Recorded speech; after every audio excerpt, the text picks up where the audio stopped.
Assalamualaikum warahmatullahi wabarakatuh.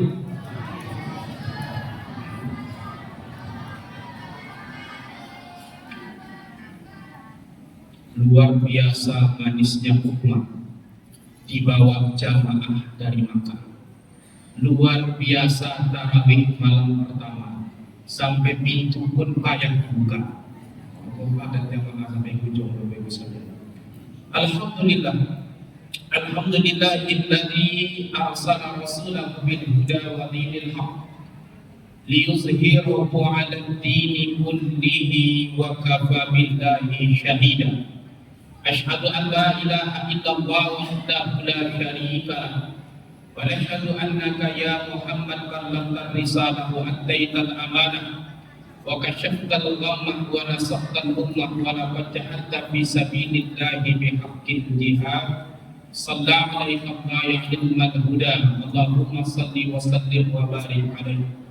Subhanaka la ilma lana illa ma 'allamtana innaka antal alimul hakim. Rabbi shrah li sadri wa yassir li amri wa hlul 'uqdatam min lisani yafqahu qawli. Yang sama-sama kita hormati Bapak Ketua RW, Bapak Ketua RT di lingkungan RW 02, seterusnya Ketua Pengurus Masjid beserta seluruh jajaran, Bapak Imam Besar, Bapak-bapak, ibu-ibu, tokoh masyarakat, alim ulama, cerdik pandai, orang-orang tua kami, para remaja, serta anak-anak kami, seluruh jamaah Masjid Paripurna Ar-Rahman rahimakumullah. Apa kabar Bapak Ibu, sehat? Alhamdulillah. Ini malam pertama kita melaksanakan salat tarawih setelah hari Selasa sore kemarin sidang isbat, lalu ditetapkanlah malam ini masuk hari pertama bulan suci Ramadan mulai dari maghrib tadi. Walaupun ada sebagian kaum muslimin di Indonesia yang sudah mulai tarawih malam kemarin, lalu mulai puasa tadi pagi. Namun kita mengambil ikut dengan pemerintah sesuai dengan ulil amri kita, lalu ditetapkanlah besok hari pertama kita melaksanakan ibadah puasa. Biasanya malam pertama ini tak lebih ramai dari malam kedua, karena sebagian jamaah masih banyak dalam perjalanan pulang Paling Kasai biasanya. Nah, nanti malam kedua nanti biasa lebih padat. Malam ketiga lebih padat lagi biasanya, tapi sampai malam ketiga ya padatnya. Lalu naik malam keempat, kelima mulai berkurang jamaah. Karena jamaah tarawih ini selalu mengalami kemajuan. Semakin ke ujung Ramadan, semakin maju saf kita ke depan. Lalu malam 1, 2, 3 ini padat nih ulama sampai pintu pun payah dibuka. Tapi kalau 10 menjelang 20 paling bapak 5 saf, ibu-ibu 4 saf paling. Kalau malam terakhir berapa saf Bapak Ibu? 3 saf. Saf Rizal, saf Riyadi, saf Arudin. 3 saf bulan Jumat. Bang saf Rizal enggak ada namanya. Dia Jumat, lebih ada lagi. Ibu-ibu ini pindah saf yang keramaian nanti nih. Bapak-bapak kita kemana Pak safnya nanti? Mudah-mudahan kita bisa istiqomah sampai malam terakhir Ramadan nanti. Amin ya rabbal alamin. Para salawat kita ke hadirat baginda Rasulullah. Allahumma salli ala sayyidina Muhammad wa ala ali sayyidina Muhammad.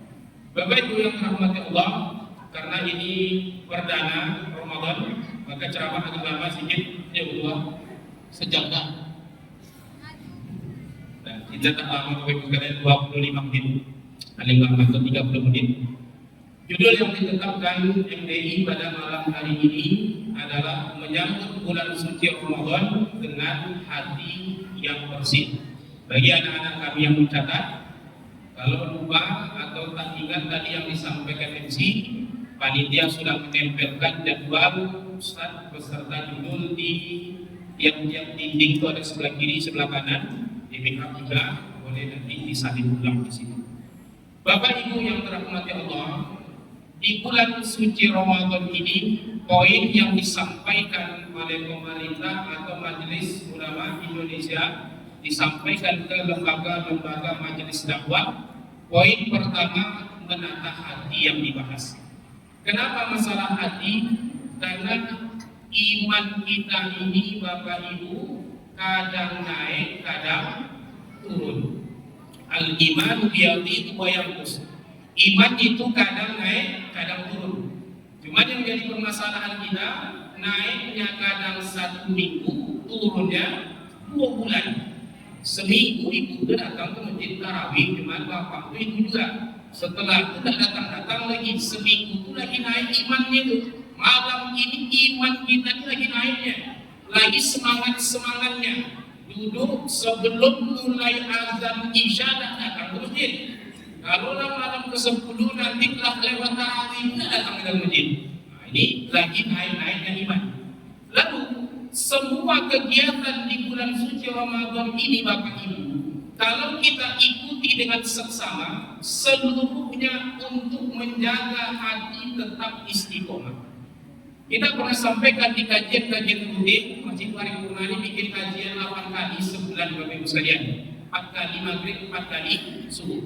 Kita dalam kajian maghrib pernah kita sampaikan, Imam Ibnu Rajab Al-Hanbali di dalam kitab Majmu'ur Rasail pernah menuliskan, lalu ini nanti dinukil oleh Ibnu Jauzi di dalam kitab Dhammul Hawa, ditulis pula nanti di dalam kitab Dhammul Qaswatil Qalbi. Di sana disebutkan hati ini Bapak Ibu, biar tidak turun iman lagi, biar iman itu tercas terus, maka ada beberapa amalan yang harus kita rutinkan. Bukan cuma handphone yang perlu dicas, tapi hati ini juga harus dicas biar on terus dia. Apa amalannya? Yang pertama kata Ibnu Rajab Al-Hanbali adalah qiraatul Quran bitadabburi. Sering-sering membaca Al-Quran dan mentadabburi isinya. Kegiatan membaca Al-Quran sampai khatam itu kegiatan yang jamak dilakukan di bulan suci Ramadan. Saya yakin Bapak Ibu awal-awal Ramadan ini punya target. 1 bulan Ramadan harus khatam Quran. Itu target sebelum Ramadan biasanya. Nanti malam pertama selesai itu 1 juz 1 malam. Malam kedua masih terpakai itu 1 juz 1 malam. Sampai 5 malam cuma 1 juz 1 malam. Kalau masuk hari ke-6 tinggal setengah juz yang terbaca. Kalau sudah masuk hari ke-11 1 lembar cuma terbaca. Kalau masuk hari ke-21 jangankan 1 juz 1 lembar, masih bikin juz ribut lagi. Enggak lagi terbaca Al-Quran. Al-Quran itu 1 juz Bapak Ibu sekalian, itu hanya kurang lebih 11 lembar rata-rata. Karena beda-beda cetakan Quran kita, kurang lebih 11 lembar. Kalau kita mau membaca Al-Quran sampai khatam di bulan Ramadan, maka minimal setiap habis sholat 5 waktu rutinkan 2 lembar. Selesai itu sebenarnya. Jangan ditumpuk di jamak setelah sholat tarawih. Karena sholat tarawih itu selesai tarawih godaannya banyak. Apa godaannya? Sinetron menunggu di rumah. Sisa bola buka tadi masih banyak lagi. Banyak lagi. Tak selesai nanti kalau kan 11 halaman 11 lembar yang harus dibaca di malam Ramadan. Ba'da zuhur 2 lembar, ba'da asar 2 lembar, ba'da maghrib kalau tidak terkejar dijamaklah nanti pada tarawih 4 lembar, ba'da subuh panjang waktunya bisa kita kumpulkan. Maka Bapak Ibu sekalian, Al-Quran 30 juz, 114 surat. Berapa di pelajaran lama Bapak Ibu anak-anak? Berapa jumlah ayat Al-Quran? 6.660. Nah, ini sering kita sampaikan di Bapak Ibu sekalian. Kami mengkaji tafsir di dalam penyampaian awal sering kami mengulang-ulang ini. Jumlah ayat Al-Quran itu bukan 6.666. Silakan Bapak Ibu cek nanti di rumah. Pulang dari sholat tarawih ini ambil Quran, ambil kalkulator. Hitunglah dari Al-Fatihah sampai surat An-Nas. Kalau dapat 6.666 nomor HP saya ada tuh di jadwal Ustaz itu. Hubungi kita nanti kita kasih hadiah. Kalau dapat 6.666, tidak sampai 6.666. Jumlah ayat Al-Quran yang ada di dalam Al-Quran yang ada di rumah kita rata-rata yang diedarkan di Indonesia 6.236 ayat. Bayar apa ibu-ibu tanya juga Ustaz Google, buka di Google. Jumlah ayat Al-Quran sebenarnya dapat 626. Ada kok HP ini coba cek 6236. Dan dikatakan oleh Nabi Muhammad SAW membaca Al-Quran itu pahalanya bukan dihitung per ayat. Jadi kalau khatam Quran itu bukan dapat 6.236 kebaikan, tidak. Kata Nabi, dia mendapatkan satu huruf satu kebaikan. Jadi bukan per ayat dihitungnya, tapi tiap-tiap huruf. Maka alif lam mim tidak dihitung satu huruf, tapi dihitung alif satu kebaikan, lam satu kebaikan, mim satu kebaikan. Maka kalau dapat kita satu bulan Ramadan ini 6.236, satu ayat itu kurang lebih ada yang 2 huruf, ada yang sampai ratusan huruf. Berapa ribu kebaikan yang kita dapatkan ketika bisa membaca Al-Quran di bulan Ramadan ini. Itu yang pertama, Bapak Ibu sekalian. Niatkanlah di awal-awal Ramadan ini saya harus khatam.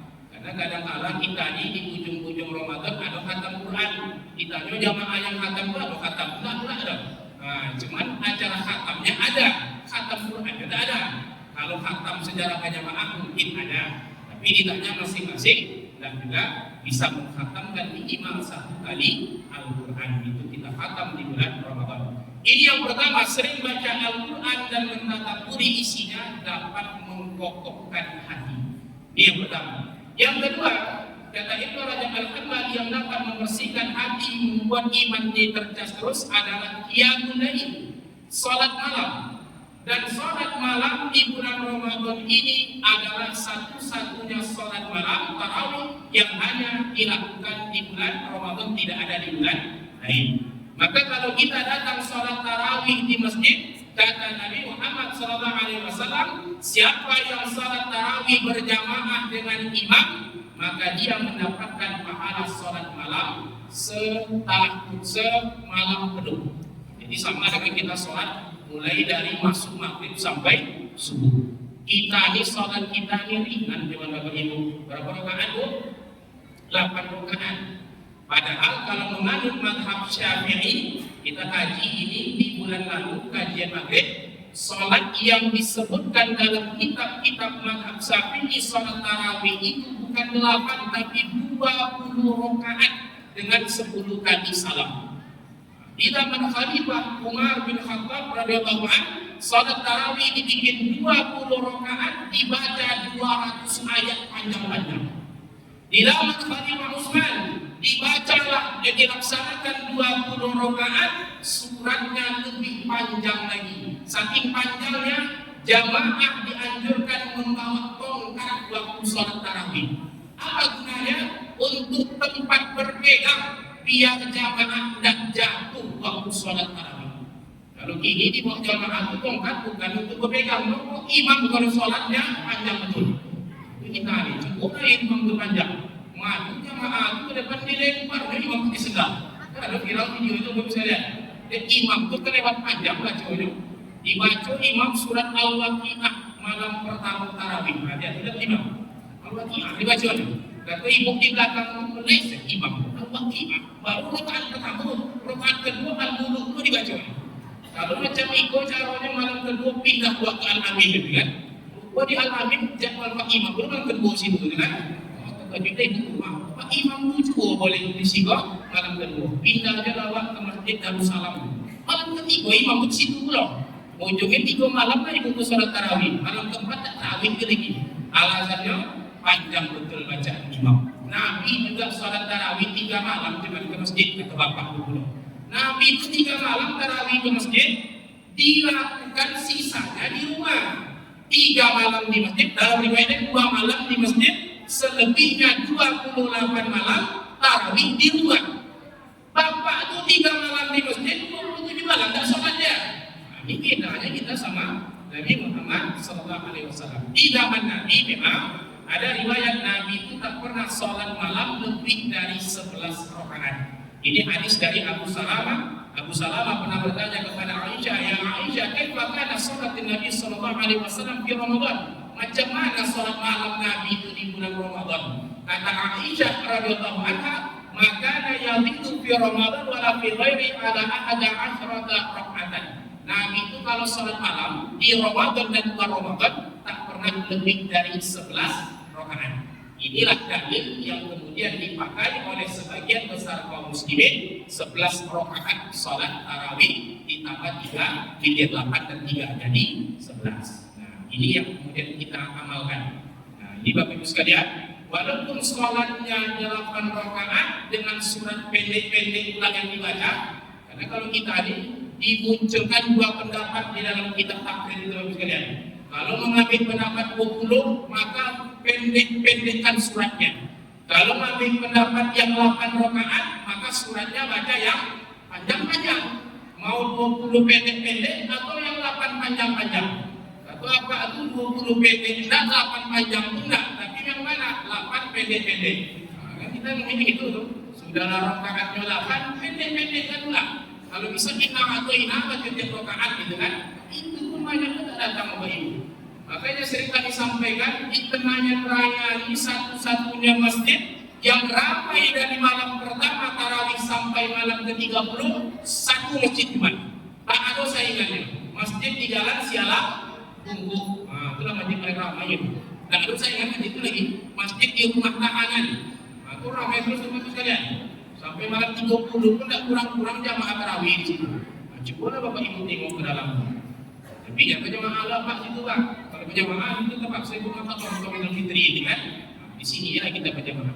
Maka qiyamul lail ini kita lakukan di bulan Ramadan ditambah witir. Witir boleh dilakukan berjamaah di masjid, boleh nanti Bapak Ibu lanjut pada tarawih pada tahajud.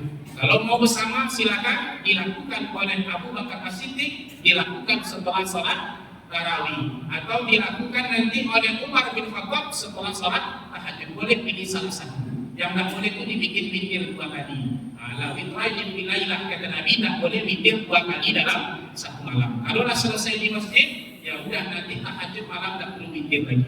Kalau mau witir nanti di rumah, nanti setelah tarawih udah perlu kita salat witir. Langsung pulang maksudnya witir nanti pada tahajud. Ini yang kedua. Kita lakukan sholat malam kata Ibnu Rajab Al-Hanbali, ini cara menjaga hati terus tercas. Yang ketiga, apa kata Ibnu Rajab Al-Hanbali? Tadarruf bis sahar. Apa tadarruf bis sahar itu? Memperbanyak sholat malam. Selain daripada sholat tarawih, kita lanjut nanti malam melaksanakan sholat tahajud. Kita 10 malam terakhir Bapak Ibu sekalian biasanya ada dibikin program iktikaf. Di beberapa masjid besar, kalau di Tenayan Raya ini yang rutin biasanya di masjid Simpang Bukit Barisan, itu dibikin atau iktikaf 10 malam terakhir. Di beberapa masjid juga di Jalan Hangtua ini juga dibikin, tapi yang jadi masalah peminatnya yang kurang. Acaranya ada, anggarannya ada, peminatnya kurang. Nah, padahal Nabi Muhammad SAW tak pernah meninggalkan iktikaf di 10 malam terakhir. Karena apa? 10 malam terakhir itu dari 30 malam Ramadan, Bapak Ibu sekalian, 10 malam terakhir itulah yang paling mulia. Silakan Bapak Ibu baca tafsir surah Al-Fajr. Kata Allah, wal fajri wa layalin ashar. Demi waktu fajar dan demi 10 malam terakhir. Di 10 malam terakhir itu orang kalau iktikaf dibikinlah kegiatan qiyamul lail, mulai dari tahajud, muhasabah, majelis ilmu sampai nanti masuk waktu sahur. Karena ini waktu yang paling afdal untuk melakukan salat malam. Maka itu Bapak-Ibu sekalian, kesempatan itu hanya kita temukan di bulan Ramadan, iktikaf 10 malam terakhir. Ini salah satu cara juga untuk mengecas kembali hati kita.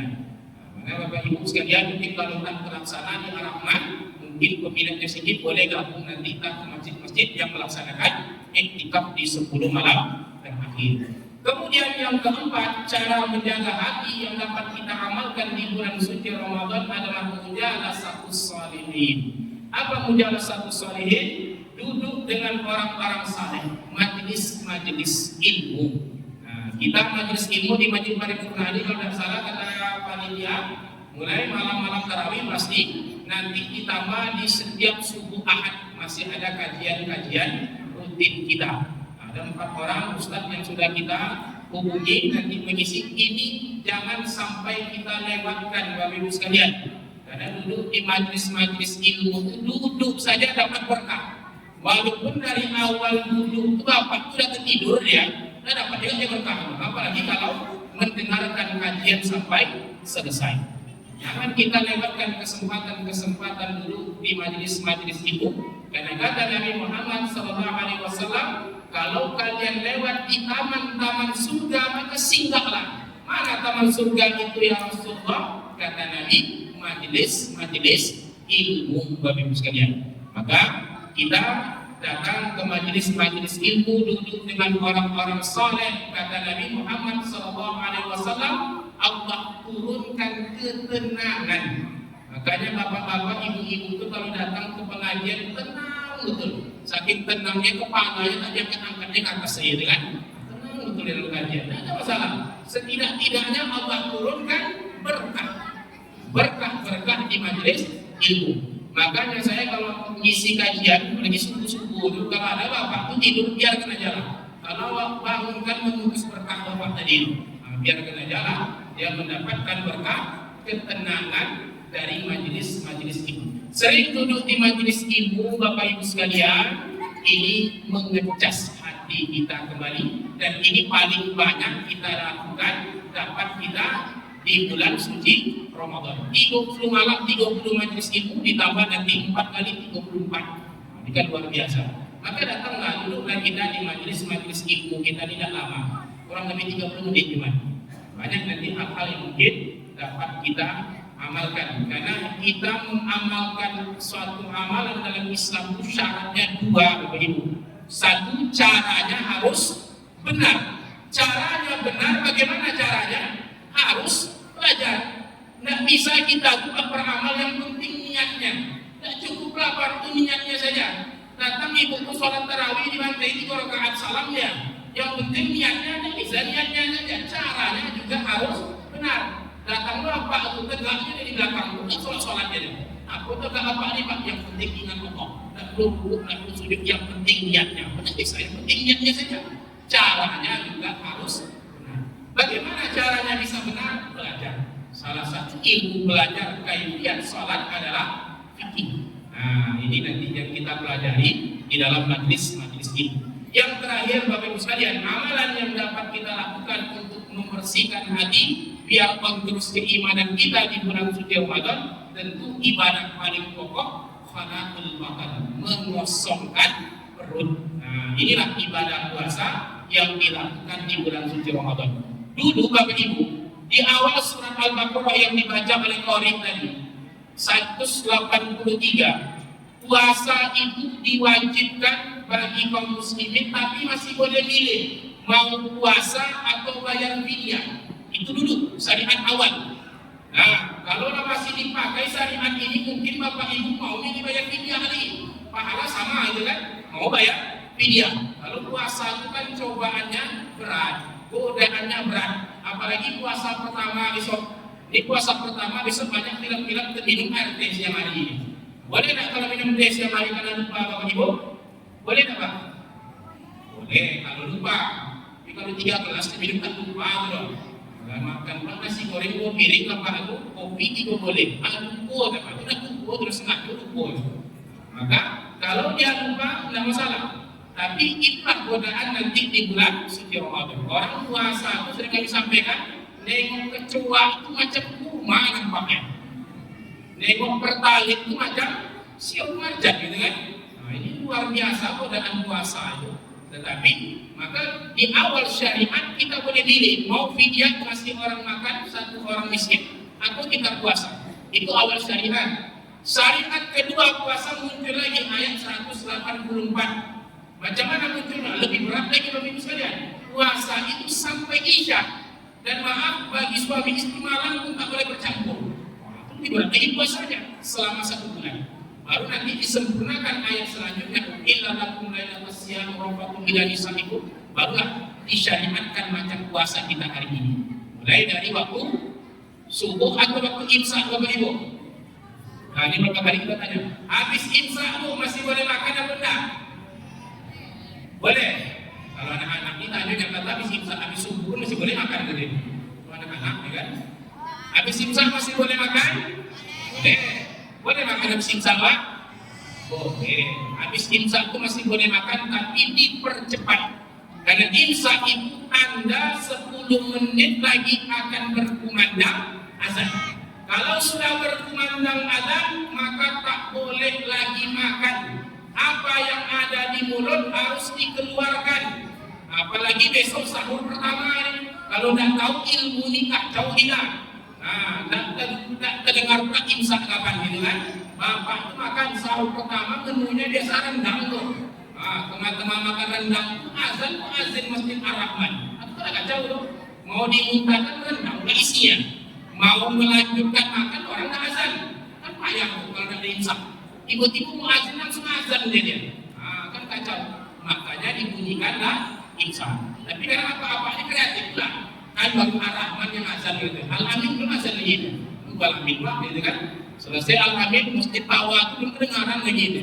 Giliran tunggu sahur ditunggulah azan yang paling lambat. Giliran berbuka cari azan yang paling cepat gitu kan.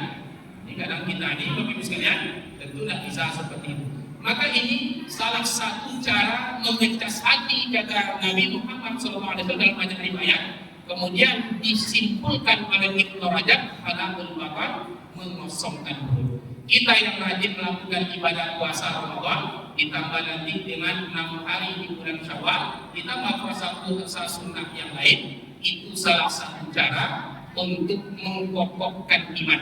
Karena iman kita ini Bapak Ibu paling kuat saat puasa itu. Orang marah di luar Ramadan, pas puasa dia tidak mau marah bedanya. Kita suka menggibah duduk-duduk di kedai pas puasa dan menggibah beda. Ini hebatnya orang puasa, imannya cerdas ya. Walaupun setelah tarawih dilanjutnya menggibah, setidaknya pas puasa tidak mau dia menggibah. Dan biasa kita menghindar untuk tidak mengata-ngatai orang pas bulan puasa. Tapi sholat kubur tengah puasa itu dia ada menggibah, ibu tidak mengiru puasa mereka, gitu kan. Kalau setelah kubur itu, begonya lah habis tarawih cerita-cerita kita kamu suci itu. Tetapi dapat dosa, Bapak sekalian, setidak-tidaknya pas puasa dia masih bisa menahan. Itulah tingginya iman kita saat sedang berpuasa. Maka itu Bapak Ibu sekalian, 5 amalan ini hanya ada di bulan Ramadan. Kalau kita lakukan 5 ini, bisa membersihkan hati, menjaga keimanan terus, terbiasa 5 ini di bulan Ramadan. Lewat Ramadan hati kita akan bersih selalu, terus keimanan kita. Nah, ini tujuan dari pelaksanaan ibadah Ramadan. Mudah-mudahan dapat kita mengamalkannya, bukan hanya di awal-awal Ramadan ini saja kita padatkan masjid kita, tapi hendaknya sampai di akhir Ramadan nantinya. Demikian saja Bapak Ibu sekalian, kurang lebihnya mohon dimaafkan. Ada Allah wa iyyakum ajma'in. Wallahu muwaffiq ila aqwamit thoriq. Assalamualaikum warahmatullahi wabarakatuh.